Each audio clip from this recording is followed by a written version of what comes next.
Visit our website, www.slowburnwaco.com. Slow Burn is Waco's only mobile cigar lounge featuring a meticulous, curated collection of premium cigars. It's more than a mobile lounge. It's an environment and an experience rich in history, luxury, and personality. An elegant extension of any celebration occasion. It's the perfect escape and meeting place, a space where you can relax or enjoy a shared passion. Have Slow Burn plan your next big event, or before you are planning to celebrate your win over your athletic rival, you can shop our collections at www.slowburnwaco.com.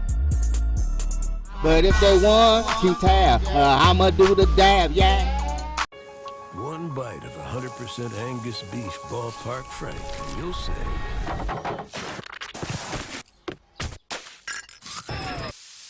hello, summer. Oh yeah, it's ballpark season. Q Time is a classic Atlanta soul food restaurant located in the historic West End. Q Time Soul Food is a family business started by Fred and Christine Crenshaw. Come on in, relax, and sink your chops into our tantalizing, mouth-watering, distinctive soul food with a twist, the Q Time way. 1120 Ralph David Abernathy Boulevard, or call your order in at 404-758-2881. Do you miss your mama's cooking? Then come on down to Q Time, an Urban Passport member. It's never too early to plant the seed, to share the tradition, and instill a sense of pride in your HBCU with your little ones. HBCU Pride and Joy Children's Boutique helps you share your school spirit with a wide selection of adorable kids apparel and accessories officially licensed from your favorite HBCU. Visit hbcupridejoy.com and follow us on all social media at HBCU Pride Joy on Facebook and Twitter. Are you ready? It's time. The inaugural Urban NerdCon is coming to Montgomery, Alabama, July 29th through the 31st. Blurs, nerds, and geeks from across the universe will converge on the capital city to see celebrity guests such as The Last Dragon, Timok, Megan Tandy, and voice actor Dave Fennoy. Hey, how you doing? I'm voice actor Dave Fennoy with a shout out to all my geeks, freaks, and urban nerds.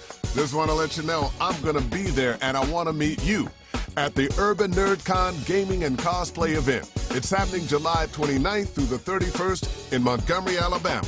Hope you want to meet me as much as I want to meet you. So join us by visiting theurbannerdcon.net for ticket and vendor information.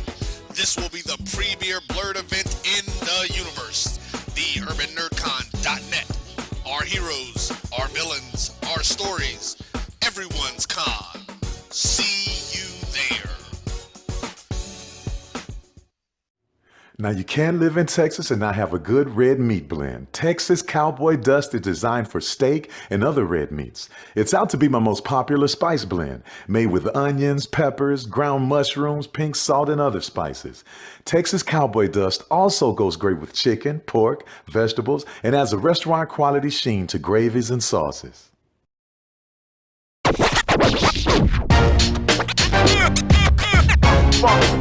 It's like a loop machine. All around town, people trying to get down. Vanilla smoked sea salt seasoning is for seafood. The tarragon and fennel bring out the natural sweetness in seafood.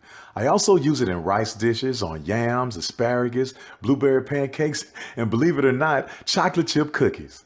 Vanilla smoked sea salt adds a salty and savory component to sweet dishes that create a symphony for the tongue. Oh, that spin class was brutal. Well, you can try using the Buick's massaging seat. Ooh, yeah, that's nice. Can I use Apple CarPlay to put some music on? Sure, it's wireless. Pick something we all like. Okay, hold on. What's your Buick's Wi-Fi password? Buick Envision 2021. Oh, you should pick something stronger. That's really predictable. That's a really tight spot. Don't worry, I used to hate parallel parking. Me too. Hey. Really outdid yourself. Yes, we did. The all-new Buick Envision, an SUV built around you. All of you. Are you hungry for authentic Caribbean food? Like jerk chicken, oxtail, red snapper, shrimp, tofu, and rasta pasta? Well, find your way over to Mango's Caribbean Restaurant, 180 Auburn Avenue, right next to Royal Peacock in downtown Atlanta. Them belly full, but we hungry. Mango's Caribbean Restaurant, open daily from 11 a.m. to 10 p.m. And on Friday and Saturday, we're open till 4 a.m. Come to Mango's and put some spice in your life. Oh, we've got a good thing going. Mango's Caribbean Restaurant, 180 Auburn Avenue, right next to Royal Peacock in downtown Atlanta. For more info or directions, call 404-698-3992 or log on to mangoscaribbeanrestaurant.com. For instant coupons, text MANGOS to 313131. Tell your mama hungry, papa hungry, brother hungry. Mango's Caribbean Restaurant, authentic Caribbean cuisines. Open up the door, tell them mama hungry. From novice to aficionado, find yourself here. High quality cigars plus personal customer service. Slow Burn is Waco's only mobile cigar lounge, featuring a meticulous, curated collection of premium cigars. Visit our website, www.slowburnwaco.com. That's www.slowburnwaco.com. Since 2002.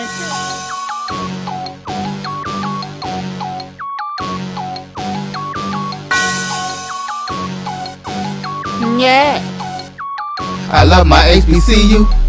And boy, I love it, love it.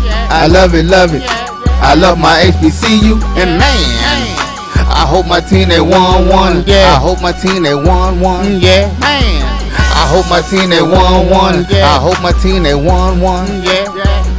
I tune into the HBCU Sports Lab to see if my team won or lost. If they lost, I'm quiet as a mouse. But if they won, keep tab. I'ma do the dab, yeah. Dr. Cavil, he know what he be talking about. Mike and Charles, they know what they be talking about. They compress the analytic data with the hip hop. If you know them like I know them, they gon' tell you if your team, if they won or lost, and who the ball. So listen to Professor, yes sir, and pay attention. This is Dr. Cavil with Inside the HBCU Sports Lab with Mike Washington and Charles Bishop.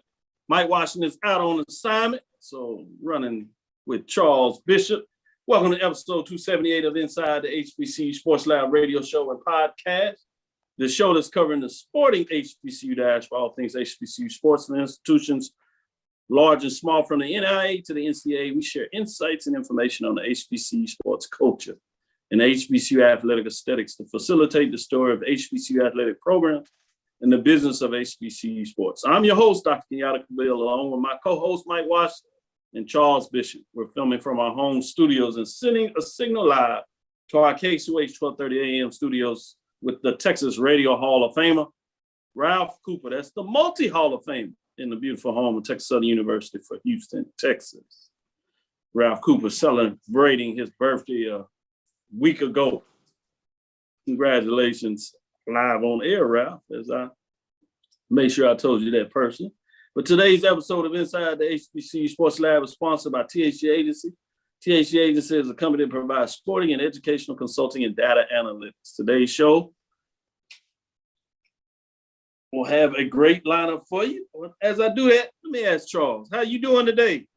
Doing well, Doc, doing well. Of course, as you have taught us in class, the world of sports and sports business never stops turning. And, the huge things going on within the world of sports business with regards to conference realignment on the Power 5 levels. So a lot of chatter within the HBCU world about, what does that mean for us in terms of looking at that model? But there's just so much going on. It's always something going on in sports business.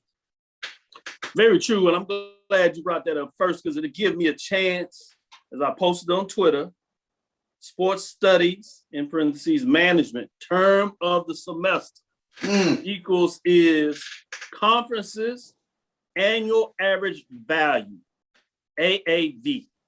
That is the term of the day. Give folks a chance to go look it up for the end of the week, kind of as a teaser. I'll go back in there, give you a chance to give you a little more definition of what that is for those that don't. But you got a homework assignment, as they say. Find out what is annual average value. We have all this talk about super conferences, great information. As you talked about, the Power Five, frankly, the Big Ten, as USC and UCLA reached out, and that's the UCLA that's going to play Alabama State this year. Reached out to the Big Ten, and before the end of the day, when everybody got the news, it was done by that night. Notice they did that before July 1st.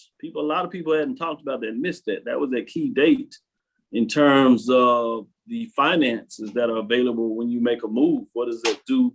Your move in terms of timing and notification to the conference that you're moving. That was a trigger point. The other one is for those that are entering in this dialogue, which is important dialogue because it gives us a chance to make sure that people are more informed. And one of the terms out there that really gets to the crux of this, people look at wins and losses from your football program. Some will even look about the power of your basketball program. Others will look at the history. All those things are important, regional, location, travel, all those things are important. But when it gets down to it, what you start to look at really is the annual average value of your conference. And what does that mean to you as the institution in that conference or the conference that you're seeking to go to? Well, how is that measured? So again, just wanted to tease that out a little bit. As we talk about conferences, because I'm not going to quiz you on that, Professor Bishop, because I know you know, but I'll give you a chance for everybody else. I don't want to tell you to tell everybody and then kind of make sure that people don't got to do the homework because you've done that before. So, make sure you don't do that now. MEAC is set to host a football media day. The last one that's been out there, we talked about, obviously, the SIAC that essentially will kick things off, SWAC, CIAA, and then ending with the MEAC in terms of the all HBCU conferences outside of the Gulf Coast Athletic Conference that does not play football as a conference sport, that is. The MEAC set to host Football Media Day presented by Cricket. That is, the MEAC will host the annual Football Media Day presented by Cricket on Friday, July 29th at the Hilton, the main Norfolk, in downtown. Things kick off that morning at 9 a.m. Head coaches and 2 students from the MEAC's 6 football playing institutions will be in attendance. There will be a live show streamed live on ESPN Plus, hosted by none other than Tiffany Green and Jay Walker. That will begin at 11 a.m. In addition to each coach and students will be available for one-on-one interviews with media in attendance beginning again at that 9 a.m. MEAC Media Day. I'm looking forward to it. Any thoughts from you? Yeah, I mean, this is always an exciting time of the year, Doc. When you start talking about these teams and these conferences presenting themselves for the upcoming season, it always gets the juices flowing. You know, the magazines are starting to hit the shelves now in terms of conference predictions and things of that nature, and you get this nice lighthearted trash talking, if you will, to kind of sets the season into motion, and we get ready to go to get into those August practices. But it's always a great time. You mentioned the CIAA, SIAC, the SWAC, of course, we'll be at later on this month. MEAC finishes things up, but always a fun time of year once we get to July, and it's just getting through July till we can get to August, till we can see some of these guys report back in for fall practices. Man, you look like you chomping a bit, ready for some football. I know there's no other college sports, man. We still got some other things we can talk about. Of course. In terms of the research side, we'll get in that. Some good interviews, some sports that many people may not get a chance to really get into. We'll get a little bit about that. Get Charles, allow him to get his golf game, continue to improve on that. I think I can put some money on him now. He's getting pretty good with that swing. I see you out there. Yeah. It's always a great time for the golf game to get in motion, man. I love it. Must be nice. With that being said, let me go back to you. What are some other news out there that needs to be discussed? Yeah, well, let's, unfortunately, on a somber note, I want to make mention of this, and this comes from Alabama State University, Alabama State sophomore linebacker Austin Harris. passed away, and this is a quote from our athletic director, Jason Cavil. The athletic department mourns the loss of one of his talented student athletes, and our deepest sympathy is extended to his family. Coach Cavil met head coach Eddie Robinson, President Quentin T. Ross met with the Hornets football team on Sunday evening to discuss the news about Harris. The cause of death has not been disclosed, but statement from Coach Eddie Robinson, our team is really hurting right now. As a matter of fact, all of us are heartbroken by the loss. So want to extend our deepest condolences to the Alabama State University family in the loss of Awesome Harris. Yeah, I couldn't said it any more important about just providing our thoughts and prayers with the Alabama State and those that are associated with the player, obviously his parents, family members, if you would. Very sad to hear that type of news when you believe somebody leaves far too early. And that's any time, but somebody that in a lot of ways, football you see is strong, but has not been able to continue to live with us. So it's tough. It's tough. Another tough news out there, not in terms of the end of life, but the end of this career opportunity with Grambling has changed. Chelsea Lucas has been fired as Grambling State's volleyball coach, courtesy of HBCU Sports. The decision was made due to the determination of an internal investigation with the volleyball program. The school said Chelsea Lucas, the Grambling State volleyball coach, who came under fire for reportedly purging the entire roster in all season, has been fired. The school announced Tuesday in a statement. The school said the decision was made due to the determination, I should say, of an internal investigation with the volleyball program, as said, quote, the success of student athletes and their ability to matriculate at Grambling State University is the top priority, said athletic director Dr. Travion Scott and VP of athletics. As we move forward in this transition and commence a national search for the next volleyball coach, student athletes will receive scholarships for the 2022-23 academic year. Scholarships will remain on the team. Walk-ons will also continue to hold their roster spot, end quote. So I thought that was important.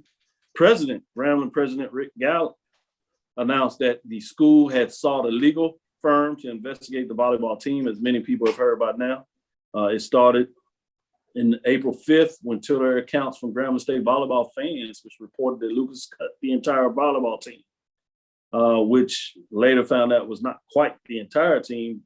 But whatever went in this investigation was enough for them to decide to dismiss her. So guess that part of the news in regards to what's taking place there has consolidated. So it'll be fascinating to see how Grambling is able to move forward, particularly with the volleyball team coming up with the first part of the season. It's not a lot of time in terms of what that looks like with the interim coach that will take place and the time it will take for them to bring in a coach. How will this affect this team as they try to move forward will be something from a sporting perspective to look at how that goes forward. With that, I wanted to ask you, Charles, what other news that you have out there? Well, this is big news. Alabama A&M forward Dariana Lewis. Of course, she entered into the transfer portal back on June 27th after spending the past 3 years at Alabama A&M. But she has selected her school. She will be going from the SWAC to the ACC, and she is going to be joining the Syracuse Orange basketball program. So one of the more dominant players in the Southwestern Athletic Conference over the past 3 years, Dariana Lewis, will be taking her talents now to Syracuse. So a huge loss for the Alabama A&M basketball program. No doubt in terms of huge loss. The scoring punch and what she was able to do on the field, rebounds, multiple facets. She got it done in terms of that. So that's a huge loss. What she was able to put on Twitter, I thought was fascinating. She did the announcement July 4th, and she was talking about a lot of folks out there with their colors, red, white, and blue. But she said she couldn't have any, paraphrasing, any better colors than the orange. I thought that was a powerful way on Twitter to make an announcement and resonated in terms of what she was trying to say. You want to jump back in there? Yeah, I mean, I was going to say in terms of her prowess on the court, 16.2 points per game, 10.8 rebounds, also averaged almost 2 blocks a game. If there was not an Amisha Williams at Jackson State, probably Dariana Lewis would have been the most dominant player within the conference in terms of what she was able to do at Alabama A&M. So that's a huge void going into this upcoming season for the Alabama A&M program to fill.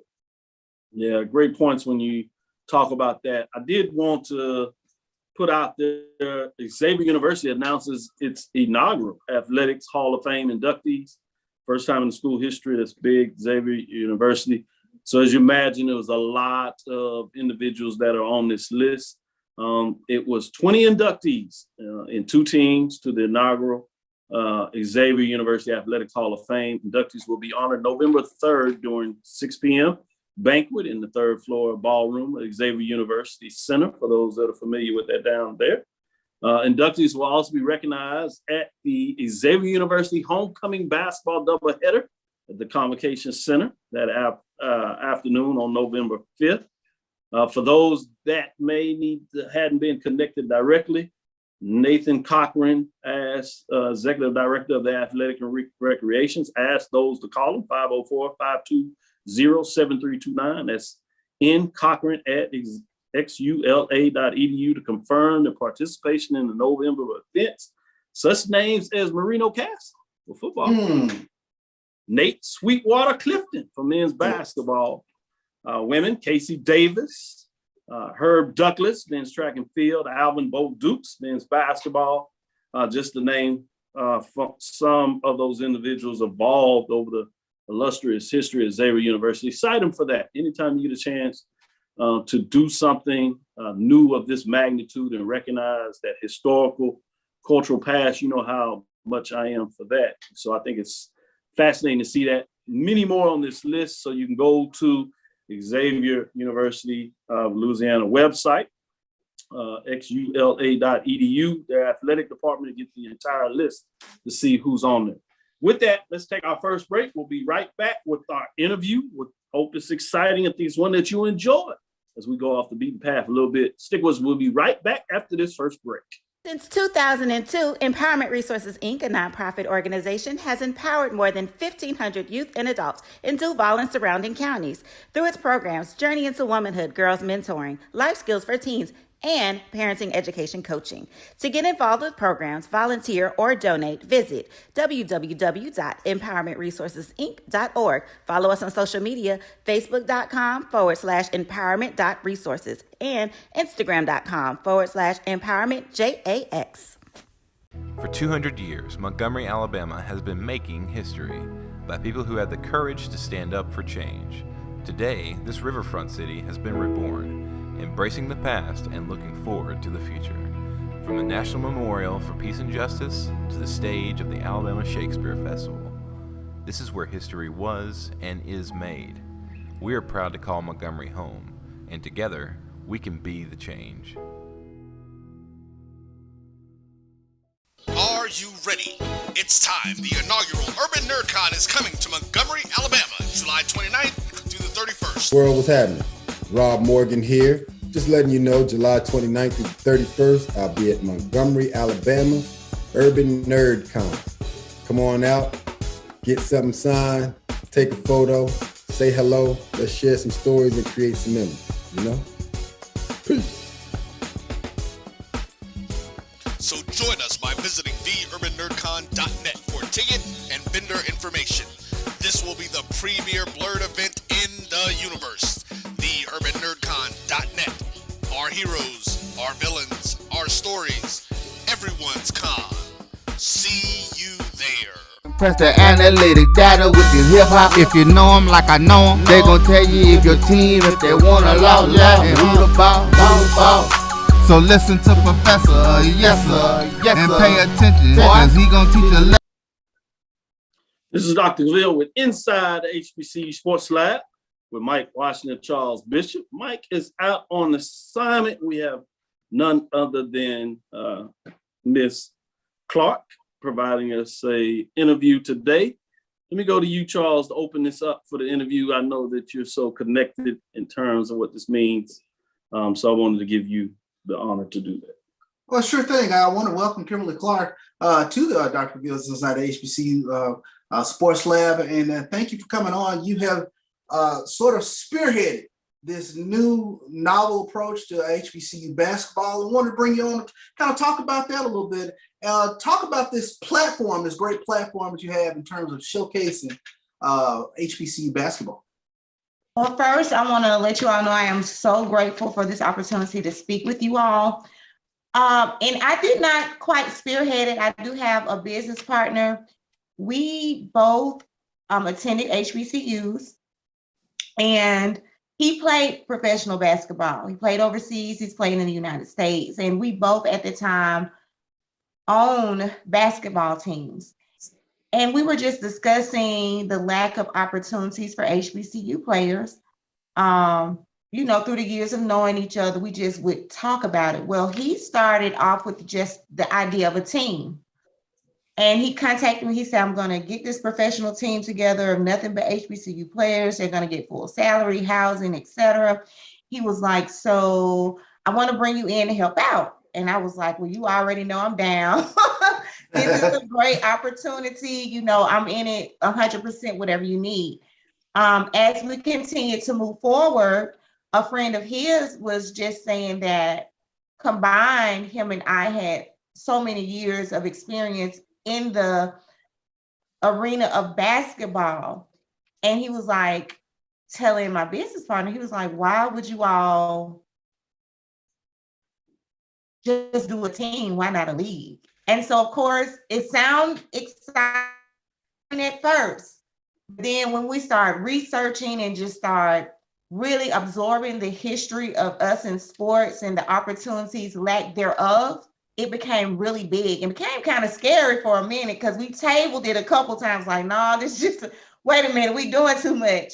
But after talking some more, we decided that it had to be done. We were able to attend Travis Williams' HBCU All-Star game in Louisiana this year, kind of researching the Black Fives that Clark Johnson has written an excellent book on, and just realizing that the time was now, that it is time for us to open the door of opportunity for these players. You know, all these years, of course, I think in the early 60s, we had some players from HBCUs, but I know over the last 20 years, we've only had 2 drafted and 1 currently playing in the NBA.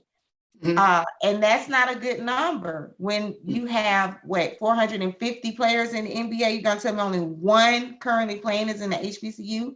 No, not to the NBA, but our players just don't get those eyes like those other players get. So we have to create unique opportunities for our guys just to get on that platform. Well, why not just give them their own platform where they can get the same pay, they can get the same treatment, and they already have a fan base. They played at HBCU. Now you can follow them really on the journey of their professional career. That's awesome. That's awesome to hear. Doc? Yes, I'll jump back in here. I wanted to level set a little bit, Charles, make sure we treat our guests right.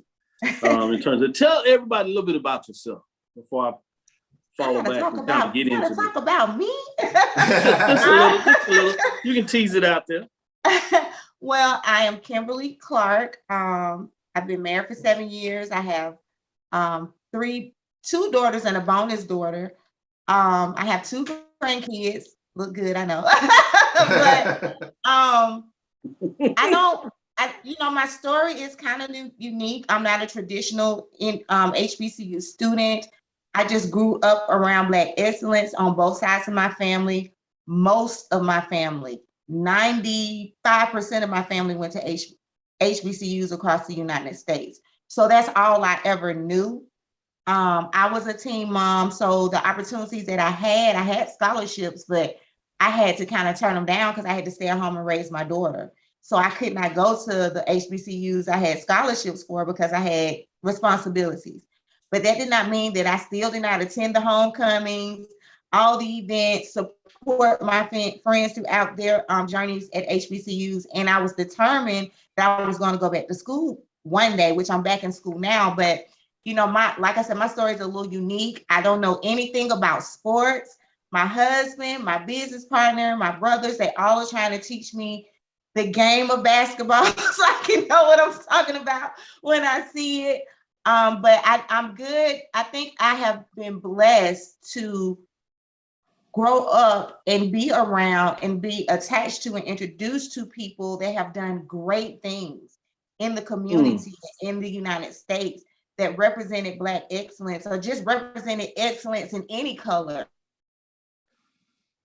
Experiences afforded me the opportunity to learn things that you're just not going to learn in school. So I've learned business hands-on out there in the trenches, doing it with millionaires and politicians and athletes. So I learned all this stuff, absorbing it on my own.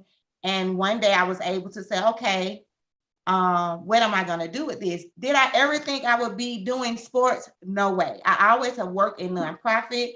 That is always what I thought I would do. I never thought I would be doing anything in sports. So this is exciting for me, from the humble beginnings to where we are now. And I'm just looking forward to see the support that these guys are going to need from everyone. These guys represent us. They represent each one of us. Every one of them has a story of how they got here, how they didn't know they would be here. These guys probably that are coming, think about it. They never thought they could play on a professional level unless they went overseas or play for some semi-professional team here in the United States that can pay them the salaries that they desire. So we are just excited that we are being used as a vehicle, that the vision was given to my partner, to his friend, and they added me to this vision because with my team, I think about 90% of my basketball players were from HBCUs. They didn't have anywhere to go.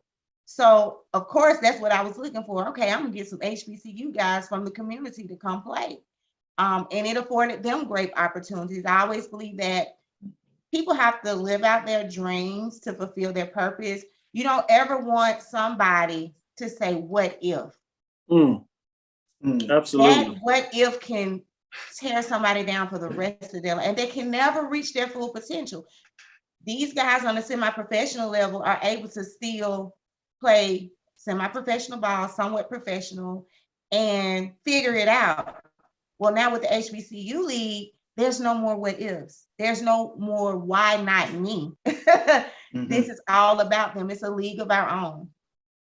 I think that was important contextually, so I'm glad you shared that. And I know you want to be more on the players in the league, but I think to be able to share your passion and how you were connected to the culture and showing that passion is very important. So I thank you for sharing that. With that, Charles? Yeah, I wanted to ask a little bit about the HBCU Basketball Association in terms of how did you go about the process of selecting the cities or even identifying the players? Well, the cities, I am in Birmingham, Alabama, of course. My partner is in Houston, Texas. His wife is from Louisiana. We have a friend that will be coaching that we will announce later on that is from Jackson, Mississippi. And then the guy that gave us the idea of the league, he is in Florida. And then we have a friend of ours that's in Georgia, but we definitely pick states that are heavy in the culture of HBCUs. You got to keep in mind, Alabama has 14 now HBCUs. We have the most HBCUs in the United States. So of course we had to have a team here because we're definitely representing for the culture here in Alabama.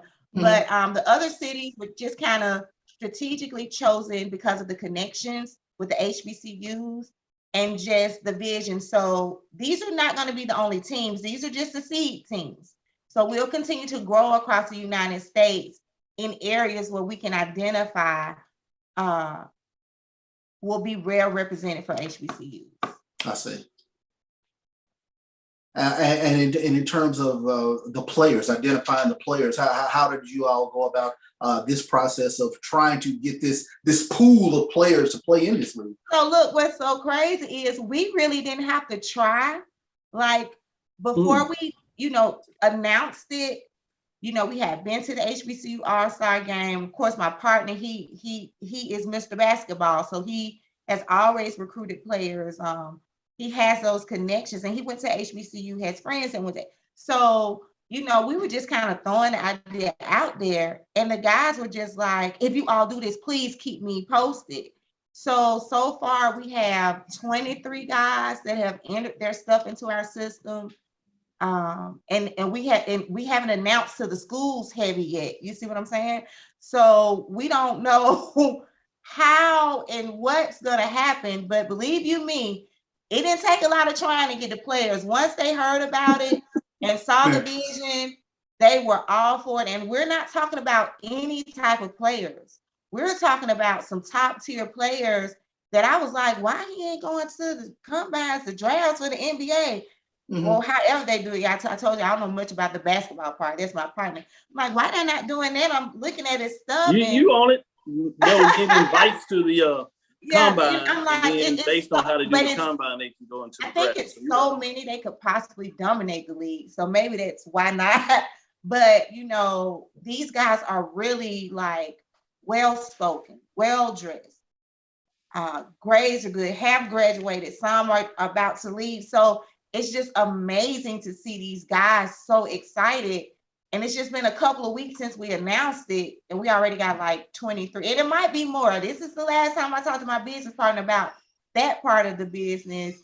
We discussed that last week sometime. So I don't know how many as of today, but as of last week, we had 23 guys in our system reaching out to participate. Wow. Thank you.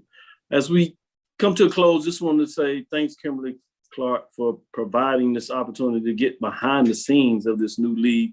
A lot of people excited and wanted to get more information, and wanted to wish you the best luck. If we can do anything, we certainly will want to support you. Keep us updated, because we want to be able to provide our listeners with that information. I will. I want to thank you all again for the opportunity.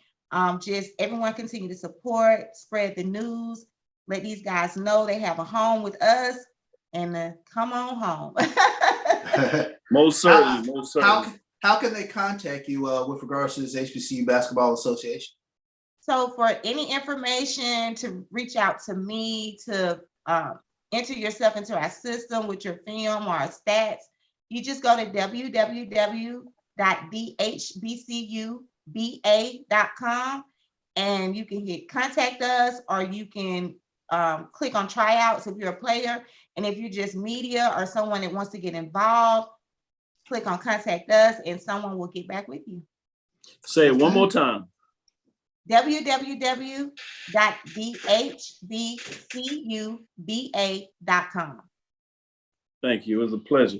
This is Dr. Ville with Charles Bishop and Kimberly Clark, providing you an update on this new basketball league. We'll be right back after this break.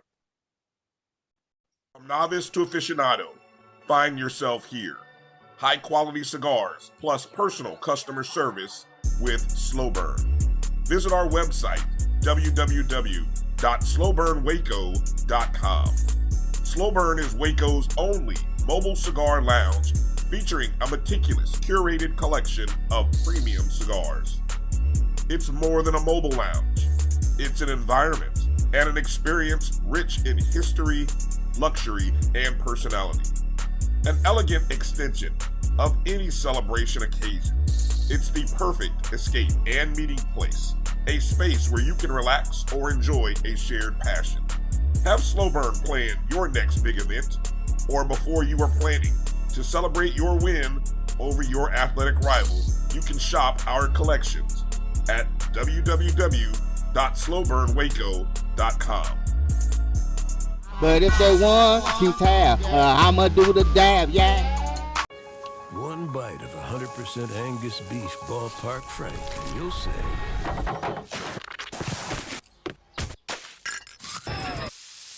hello, summer.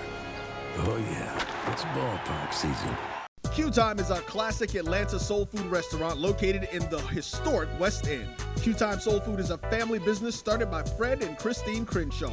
Come on in, relax, and sink your chops into our tantalizing, mouth-watering, distinctive soul food with a twist, the Q Time way. 1120 Ralph David Abernathy Boulevard, or call your order in at 404-758-2881. Do you miss your mama's cooking? Then come on down to Q Time, an Urban Passport member. It's never the analytic data with the hip hop. If you know them like I know them, they gon' tell you if your team, if they wanna law, yeah, and who the ball. So listen to Professor, yes sir, and pay attention, cause he gon' teach a. This is Dr. Cavil with Inside the HBCU Sports Lab with Charles Bishop and myself. If you're familiar with HBCU legends on Sports Illustrated, Fan Nation, Kyle Mosley, he came out with an article, Is an HBCU Super Conference Inevitable? And I think I don't have to go over this too deeply because it's hit really deeply, and it's been a little bit of everywhere. We've had all type of conversations with this. And we'll probably have a spinoff where we'll be able to go in a little deeper dialogue with multiple folks to kind of give a perspective. But it was fascinating when this came out, and it's so much packed in this article. There's no way that we could break it down in terms of this show. So there's some particular things that I want to go over with the remaining time we have to give people a different perspective, if you would, on this conference alignment. I think a lot of people obviously are enamored with conference churning. We've seen it with the first move in a lot of ways, going back with teams leaving the MEAC. Savannah State, as they went down D2, and before that, really with Winston-Salem State, as they didn't finish their Division I transition, if you will, right? And then so you had that move, Hampton maneuvering as they left, and initially at that time went to the Big South to do that. And then another big announcement came with FAMU announcing that they will meet Louisville in the MEAC and coming over to the SWAC, which was met with a lot of different thoughts, excitement, some concerns. And then obviously Bethune-Cookman University shortly after that made their announcement in terms of that. You had the off season where you had North Carolina A&T as they played their first year, if you would, in the Big South. The things came up with the Colonial, Ultimate Hampton moved and made their conference turning in their exit to the Big South. And then A&T, they're obviously playing this football season in the Big South, but the remaining of the sports along with Hampton actually are playing in the Colonial Athletic Association. That was official again after that July 1st date that I told everybody early in the show. This is an important date nomenclature for most programs in terms of making an announcement on that date, prior to that date, essentially, if you would, making their declaration. And part of that is because many conferences have a clause that you have to tell them that you are planning to leave the conference before that date, or the fee that you have to pay that conference increases. So usually there's a fee regardless to leave a conference, and there's also a fee to join the conference. So those are some things that you want to talk about in this conference churning. Obviously, the dialogue came out when Coach Eddie George, and then later the athletic director, Dr. Mickey Allen up there, and Behest said that they were studying when Eddie George talked about the fact that OVC was dying and that he believed that they should be looking at options and leave the conference, right? And so for me, looking at the Tennessee State Board of Regents, if you would, when they were that week before July 1st, they actually had a meeting 2 weeks before that. And I knew if there was going to be any transition, didn't hear anything out there, but just like people were looking at this last minute with UCLA, USC to see if there was anything, didn't catch it. That would have been the time that you would have seen that move, because if they move now, their fee increases to twice as much in terms of what that looks like. So it's fascinating when you start talking about this conference churning. But what I wanted to get into a little bit more on the article is one of the things people are looking at is about operating at the FCS level versus FBS level. So the hypothesis of this Kyle Mosley article that dropped was an HBCU Super Conference is inevitable. And again, we tweeted out there, and at some point, I want a full engagement where we bring Mosley in and tell his story. I'm not sure if we'll do it on this show or another one of the BCSN platform. I think it should be done in long form, so I would like to see maybe a 2 hours. So I was teasing Carlos. He has interest and don't want to speak on his show or take over his show. Obviously, you have that. Then you have the Brian and AD on that Sunday night where they do a 2-hour show. You get some talk in terms of that. But the future of collegiate athletics will focus on the strategic business partnerships within the FBS and FCS conference. The recent flurry of activity will not be subside anytime soon, as was stated in the article. It may be the time for the SWAC, MEAC, CIAA, and SIAC to get into the game before bargaining power swings to more progressive conferences. That's one of the things that I wanted to focus on in the show, is talking about what does it mean. I put a terminology out there that I wanted everybody to kind of look at, which is sports studies management term of the semester was conferences annual average value, AAV. What does that mean and what does that look like? We won't have illustrations, so we'll talk about it. But before we get too far in there and break that down, Charles, I did want to get your general thought on this FCS, FBS, the combinations of the programs coming together. What are some of the benefits that you think about when you hear that? What are some of the distractions? What are some of your concerns? And so maybe we can have more dialogue before we really get into this annual average value of evaluation to give people a chance to really put their minds around what does that look like. Yeah, I think the thing that jumped out most to me was I had to fight the nostalgia of what I've come to know as college athletics, or college or conferences. Traditionally, the Rose Bowl game was the Big Ten versus the Pac-10, things of that nature. So to see two stalwarts within that conference leave and go to the Big Ten, it sort of messed with my idea of what nostalgia was, especially with regards to college football. And then when you start thinking about an HBCU super conference, that really is something that I've grown up listening to for I don't know how many years, but you've come to grow and love the nostalgia of the Southwestern Athletic Conference if you've grown up within that conference footprint. I'm sure it's the same way for those who have grown up within the Mid-Eastern Athletic Conference, within that footprint along the East Coast, that you appreciate your conference and your conference versus whomever. Fighting the feeling of nostalgia as a sports business student is something that I had to really kind of go through and really wrap my mind around a super conference, if you will. Would it be nice? Of course it would be nice, but I can't say that and lie and say I would not miss the old SWAC rivalries or things of that nature, or to see that somehow change because television is going to be what it is in the upcoming future, and change is inevitable, I do believe. I'm really glad that you poured that out in that perspective. And it's interesting that you jump out and believe that you're going to miss something. So I think that, that's fair, but it's intriguing because I think a lot of people have that concern in regards to that something will be taken away and missed, not necessarily thinking that something will be added.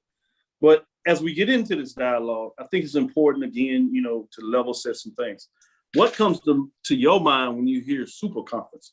What does that look like to you in terms of the number of programs, the type of programs? In this case, obviously, we're talking about HBCUs, but what framework are your working metrics when we say super conference? Because it's going to be important as we contextually move forward. Probably a 12 to 16 team conference where you have an even number on one division, an even number on another division, a conference championship, if you will. And that settles it all. And that to me is what a super conference, I guess, looks like in my head. So you could see with 12 members in the SWAC, to some in your mind, you see a framework of super conference. Yes, I do. Mm-hmm. So I know some people are using terms out there, mega conference. Do you see mega conference different than super conference? Mega conference probably involves the other 4 teams, a 16 16-team league of some sort that 18, really crosses 20. Yeah, it crosses geographic boundaries. Yeah, that's the mega to me. Mega. I really think that's important for people to get that in terms of what this looks like when we talk about mega conference, a super conference in terms of that. And so one of the first things you got to consider if you're talking about these teams coming together, you know, in the SWAC, obviously you have 12 teams. The MEAC, you have 8 teams, 6 of them play football. So if you just use metrics, right? You're talking about a 20-team league. If you're using all the teams, 18 of them play football. And so what does that look like when you're talking about your various sports, particularly in football? Obviously, you mentioned CIAA and SIAC. CIAA plays essentially with 12 members. Are you talking about all 12 of those members? Now you're getting up to 32 teams, right? And you add in the SIAC, which you've had just memberships coming in. And so you're talking about 14 teams there, depending on which of those members you're coming in that have recently come in. So you go from, 50 some member conference. You're getting up there, yeah. So what does that look like in terms of how you manage that? So let's take a break here, come back, because I want to come back to this valuation. I want to look at it from a 12-member league and expound out of that. What does it look like when you're calculating it? And how do you put numbers to this to give us some framework? So stick with us. We'll be right back out of this break. I'm going to get in there. As I said, I'm going to give you some frameworks, how you can analyze annual average evaluation. For those that have done their homework, you can get in some comments in terms of what's going down there. I want to get your thoughts. We can get in a little more dialogue so I can see what people are thinking when they hear this magic word, annual average value, and see if we're right on line. Stick with us. We'll be right back after this break, and we're going to give you some numbers to play around with your head and see if we can make you swim a little bit. Stick with us. We'll be right back after this last break. It's never too early to plant the seed, to share the tradition, and instill a sense of pride in your HBCU with your little ones. HBCU Pride and Joy Children's Boutique helps you share your school spirit with a wide selection of adorable kids apparel and accessories officially licensed from your favorite HBCU. Visit hbcupridejoy.com and follow us on all social media at HBCU Pride Joy on Facebook and Twitter. Are you ready? It's time. The inaugural Urban NerdCon is coming to Montgomery, Alabama, July 29th through the 31st.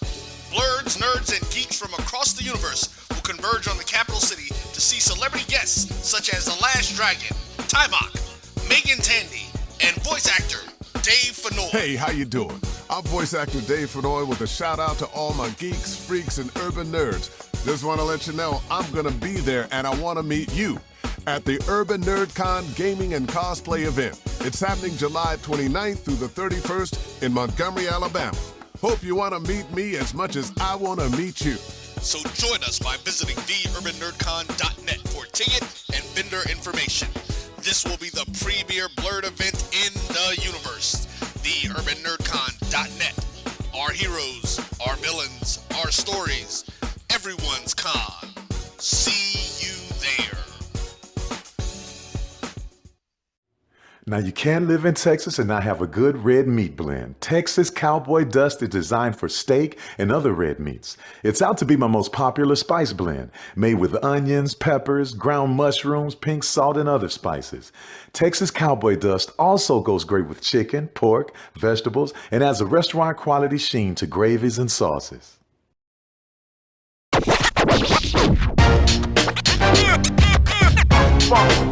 It's like a loot machine. All around town, people trying to get down.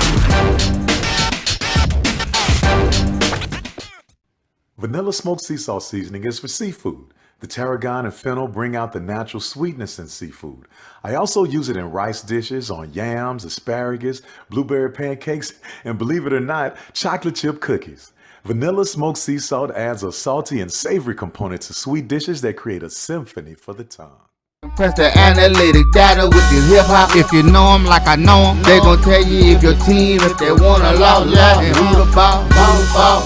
So listen to Professor, yes sir, and pay attention. Boy. This is Dr. Cavil inside HBCU Sports Lab with Mike Watson, Charles Bishop. Mike is out on assignment. Before we get into this annual average value, hadn't seen anybody typing in there, just making sure folks doing what they need to do. We'll get it out to you. I understand. It's a lot there. But I did want to give a shout out to Roy, because I know over the years he's talked about this, specifically at the Division II level. So there's some questions in terms of, are you having these teams all operate at the Division II level, all operate at the FCS level, all operate at the FBS level, you know, combination of the two, maybe both at the FBS and FCS, or essentially all three. But for example, what would that look like at the Division II level if you had 18 teams, 20 teams? This is where you get into some of the pod conversation that you've heard most recently with the SEC. When they were going to 16, people were talking about they may do 4 pods. I think that's kind of one of the things that went out. I did a paper on this 20 years ago when I looked at a super conference, if you would, for the SWAC, when they would have 16 members. That was divided into all 16 playing Division I, but then having them play some of them at the FBS level, 8 of them if you would, and then 8 of them at the FCS level. So you have some of those unique things. But I wanted to give into this annual average value for conferences, which is extremely important. And you can see this at any level. This is especially what you see when you talk about the Power 5 conferences. While you hear a lot of names of where SEC may go next, where the Big Ten may go next, you know, what happened to the Big 12. But this is how large conferences do their evaluation, which I think is really what I've asked a lot of conferences to consider, or people that are looking at, you know, what direction you go. Let's just say that a television network is going to pay your conference $13 million annually, right? For their television games. Inventory, they want it for all your games or whatever, or a portion of your games. They're going to pay you $13 million. Let's look at the SWAC, easy number to count on, 12 members. So that's 12 of your members, and then the conference gets a piece. So that's where your 13 comes in. So this is simplest way to look at it. If you do 13 million divided by 13 teams, right? That means each team would take home $1 million, and the conference would take $1 million, right? Mm-hmm. So to do this evaluation, you want to know right now, you would say the value of the conference for each of the members would be that $13 million annually, right?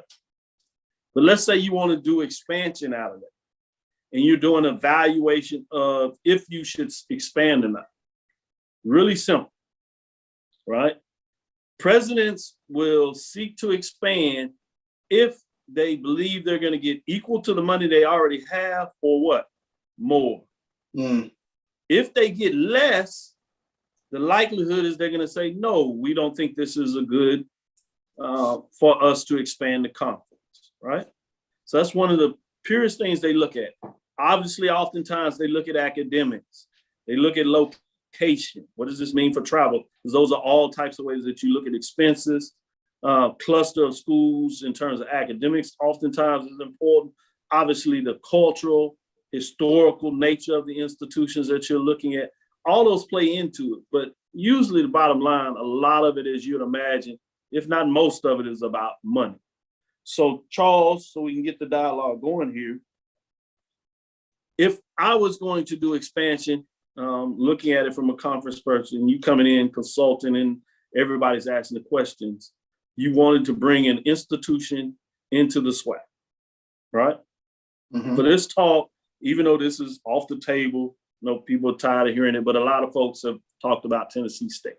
Mm-hmm. If you were going to look at Tennessee State, would come in. So now the shares currently for each school is just one share, basically, right? Because they get 1 million. So if you come in and the valuation of the SWAC does not change, right? Contract, They don't want to open it up. So now you're going to divide the 13, right? By how many shares? Because you added one team.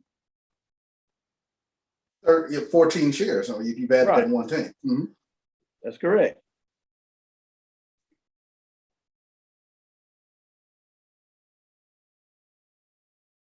So that brings it lower than the $1 million, right? Mm-hmm.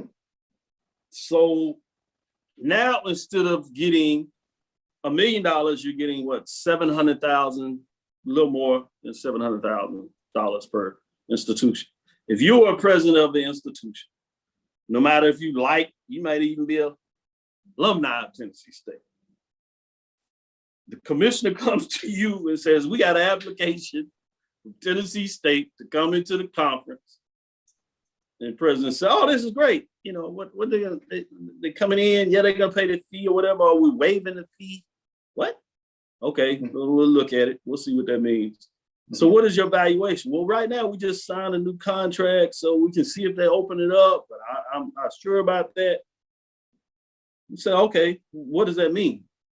Well, the thing is here, instead of getting the $1 million that we give you every year, you're gonna only get 700,000. What you gonna say, Charles? No, thank you to adding this team to my conference. All of a sudden, my value has gone down. Exactly. Same scenario. We come over there. We're at the end of the contract with whoever we're doing, right? Mm-hmm. Same situation comes in. We do the evaluation. They say, oh, we like what you're doing here. And so instead of 13 million, we're going to do 14 million. Divided by 14. What is your idea of expansion? I like expansion now because my value has either gone up or it's stayed where we're getting that $1 million. Yeah, in this case, it stayed the same. So you're like, all right, mm-hmm. If you think this is an idea, we may be able to get some money on some other sponsorships. They open up a market. We can find a way to do a conference where we reduce travel. There's some concern because there's one Division 7, 1 6. If we do that, or we play all teams, we can do some different things of that nature. Not too bad, but at least we're not necessarily losing money. Maybe we can figure it out. What we come in and said, no, when we look at this, we really should bring in 2 teams, right? Mm-hmm. And so one of the examples I talked about, because the academic privilege, Tennessee State is R2, Clark Atlanta's R2. What if I told you, actually the case is that Tennessee State brings in $1.5 million of valuation when we look this up, right? Mm-hmm. Clark Atlanta only brings in $500,000, right? Mm-hmm. But the total now of your pot goes to 15 million, right, of the valuation, because you had 1.5 from Tennessee State, $500,000 from Clark Atlanta, you had 2 million, 15 million. You divide that by your 15 shares, because everybody's getting a share, including the office. Again, you're back at what? 1 million. Right? Mm-hmm. So even though a lot of folks say Tennessee State is strong, valuation high, Clark Atlanta is not that strong, now you can see mathematically, though, how it may make sense, because you can say, hey, we can get some more marketplace. I can sell Atlanta in regards to getting a television deal a lot easier with Atlanta and Nashville as the marketplace versus maybe going with Tuskegee. Their valuation could be quote unquote higher than Tuskegee, but in terms of what they do with their viewership, it's not really that high. Those are the things that you look at with the valuation. But let's say I told you Tennessee State was 2 million, Clark Atlanta was just 1 million. Now you're splitting, in terms of 15 teams, you're splitting 16 million. So you're over $1 million. Now it becomes easier for a president to say, oh, I understand this high expansion. So that's why it's very important to understand conference valuation when you're talking about what this looks like, or the term annual average value of a conference based on the said memberships and what it will look like. That's what's going to go on with these conferences when they start looking at evaluation. It's not going to be how good a football team has been lately. maybe a small part of it, but they're going to look at regions. And that's why you have some people talking about, for example, looking at SEC. You got a lot of folks talking about Florida State, Miami, if you would, Clemson. But you got other folks saying, no, what you look at is North Carolina, Virginia, right? And that's because now you go into new territory. You open up your evaluation in terms of what these programs, because in some ways, while you may look at Clemson more valuable in football, is it that much valuable in the small state of South Carolina? Not going to increase your television pool that much more. You already have South Carolina, but you go into a whole nother market. You add in Charlotte, Raleigh in a lot of ways. You bring in North Carolina. Do you bring in North Carolina Duke in the partnership? Because now you only have football and basketball. So it's a better overall framework. So those are some of the things that we want you to consider when you really start to looking at super conferences and evaluations from a economic and financial viability versus just a collection of institutions over any part. Anything that comes to mind when you hear that breakdown? This is fascinating. And it's fascinating to look at it beyond the fan perspective, to understand the financial component element of it. Yeah, this is something that needs to be really expanded in a longer form to where people can really kind of understand the crux of what goes into these decisions with regards to conference expansion. So this is a fascinating discussion. Yeah, I mean, I just brought out that because it's simple, but you'll start looking at house income, the index, buying power of the region, television, radio, all these are different indicators you can use.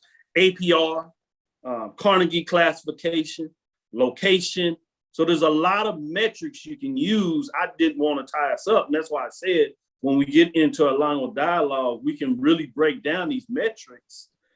As a case study that I've done in terms of consultant study, it took about 18 HBCUs across the South, Southwest, Southeast marketplace, regardless of Division 2 and FCS at the time, to talk to folks about what it looks like. Some other things you can look at is endowment, or another measure that you might want to look at in terms of what those are. So those are some of the cases that I just wanted people to get a chance and have a more opportunity, because these are things that are challenging to talk about over Facebook or Twitter. So I wanted to give this platform outside of what we normally do. And again, I'm going to engage Carlos, engage Roy and Brian, Sports Rap, to see if maybe we get a chance to bring a lot more people to collective together and gives people a chance in this to talk about some of the questions they would have, and we'll get to expound on that. But I wanted to give that space in regards to give a little more thought about that. Any final thoughts from you, Charles? Fascinating discussion, Doc, in terms of looking at the various components in terms of conference expansion, super conference, mega conference, and to get the terminology down. It definitely warrants further discussion. So appreciative of this platform for us getting our toes wet at least a little bit. No doubt about it. Appreciate you playing the class with me and getting in that conversation and loading up those questions. We've had this dialogue, and I know you're familiar with it. But for what we were doing here, I really appreciate the fact that you opened up and allowed me to be able to have that discourse. Thank you for listening to Inside the HBCU Sports Lab. Make sure you share our podcast with your friends and colleagues. I am Dr. Kenyatta, the Dean of HBCU Sports, coming from inside the lab in the College of HBCU Sports with Mike Washington and Charles Bishop. Hope you enjoyed our guest, Kimberly Clark. Again, we want to thank you for listening to Dr. Bill's Inside the HBCU Sports Lab with Mike Washington and Charles Bishop every Tuesday and Thursday at 6 o'clock. We'll be back on Thursday. Check us out. We look forward to it as we continue to discuss the latest in the lab. Follow me, Dr. Kenyatta, on Twitter, Facebook, and Instagram, DrKenyattaCavil, Inside the HBCU Sports Lab 1 on Twitter.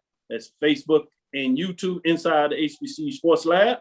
Make sure you download the app, My JVN, My BCSN, and download the app so we can get more of this dialogue to you. Make sure you tune in to ONG Strike Zone as they get it going to you on Wednesdays. Make sure you stay alert on Carlos Brown on Saturdays as he brings you the great news across the HBCU landscape with the spin in terms of Southern and the sporting landscape in Louisiana. Obviously, the pregame show is they're going to give you all that you need about Jackson State and more. Stick with them. And then, obviously, you have the sports wrap. That's Brian and AD as they close out the week in a lot of ways. Or start out the week, depending on how you want to look at it, making sure you get your daily dose of HBCU sports news and conquest. With that, dream big. Continue to move forward. We'll talk with you soon. Charles? Of course. Roy? Lecture. Dismiss.